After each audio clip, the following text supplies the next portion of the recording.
Donc j'en étais ici sur mon document à m'apprêter à importer l'image dans le document Illustrator. Donc fichier importé, et je vais chercher l'image qui m'intéresse. Alors vous avez une option ici dans la boîte d'importation, une option qui s'appelle lier. Ça veut dire que si le fichier disparaît du disque dur, ça peut poser un problème. Parce que Illustrator a besoin des fichiers, il est externe au document Illustrator.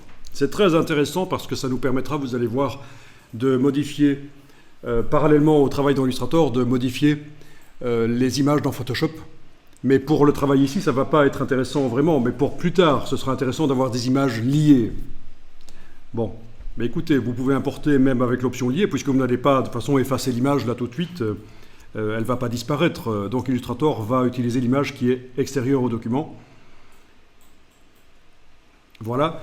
Alors, vous avez le pointeur qui est chargé, vous pouvez zoomer en avant, en arrière sur le document, et vous allez, si vous cliquez, qu'est-ce qui se passe? Le document arrive avec son pré-réglage de dimension en centimètres, ce qui est pré-réglé dans Photoshop. Et on n'en a rien à faire de ce qui est pré-réglé dans Photoshop, donc on fait commande Z. On réimporte ici, je dois aller rechercher l'image, je réimporte. Et au moment de la placer, je vais la dimensionner à la bonne dimension en faisant un cliquer glisser, comme dans InDesign. Vous avez la même chose dans InDesign. Si vous cliquez quand vous importez l'image, elle arrive à n'importe quelle taille, elle est soit beaucoup trop petite, soit beaucoup trop grande. On contrôle le dimensionnement de l'image au moment d'importation en faisant cliquer glisser. Bon, vous remarquez les diagonales qui sont sur l'image, ça indique que c'est un fichier lié. Ce n'est pas un fichier incorporé au document Illustrator. Alors on pourrait se dire, mais pourquoi est-ce qu'on n'incorpore pas systématiquement les images au document Illustrator? Un document Illustrator, il va devenir très lourd si vous incorporez toutes les images. Il pourrait peser 500 mégas, 1 giga, à force d'incorporer plein d'images. Donc ce n'est pas nécessairement la solution. C'est pour ça qu'il y a le système de lien qui externalise, comme dans InDesign, qui externalise les images. Elles ne sont pas vraiment dans le document InDesign quand on fait une mise en page. Elles sont sur le disque dur. Si elles disparaissent, c'est un problème. Il faut avoir un peu d'ordre, quoi. Alors, si on va voir dans la palette des calques, on a... Et là, je vais à nouveau redimensionner en grand les vignettes, vous savez. Menu de la palette des calques, option de panneau.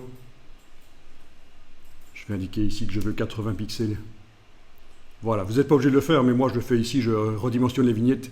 Donc, on avait un calque qui était venu quand on a créé le document, et là, on a l'image qui est arrivée sur le calque.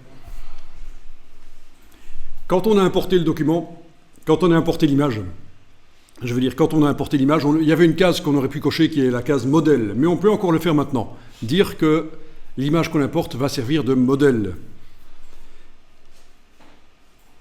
Alors pour ça, vous double-cliquez sur le calque dans la palette des calques, et vous avez ici l'option modèle. Ok.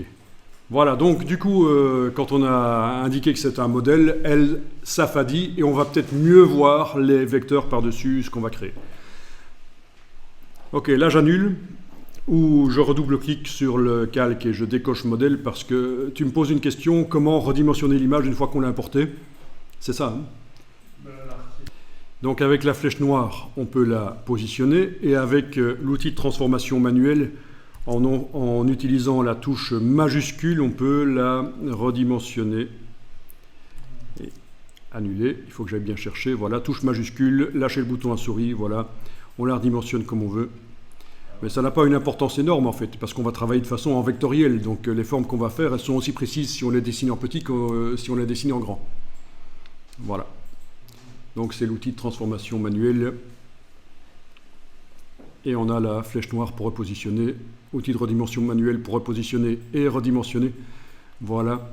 Et puis je vais redouble-cliquer sur le calque pour indiquer à nouveau que je veux que ce soit un modèle. Voilà, modèle. Estompé à 50%. On pourrait changer si c'est pas correct, si on veut plus clair ou plus foncé. Voilà. Mais ça me paraît bien, cette image-ci à 50%. Et j'enregistre le document dans le dossier d'aujourd'hui. Et je vais l'appeler retracer Weasel. Mais à la fin du nom du fichier, je vais indiquer 01. Parce que régulièrement, je vais enregistrer le fichier sous un nom différent. Je vais incrémenter. Et ça, c'est vraiment une astuce que je vous donne pour éviter de perdre ce que vous faites, pour éviter de perdre des choses bien que vous auriez faites et que vous auriez enlevées. Vous avez intérêt à garder l'historique du document, garder plein de traces. Donc peut-être que toutes les 5-10 minutes, je vais réenregistrer le document en changeant un peu l'incrément à la fin. Ce sera 02, 03, 04, etc. Donc très bonne astuce. Quitte à l'effacer plus tard si ça prend de la place sur votre disque dur. Mais un fichier Illustrator ne prend pas de place. Mais si on le fait dans Photoshop, c'est vrai que ça peut prendre de la place. Si vous avez un document de 500 mégas Photoshop et que vous enregistrez toutes les 30 minutes en changeant de nom, vous vous retrouvez avec des gigas à la fin.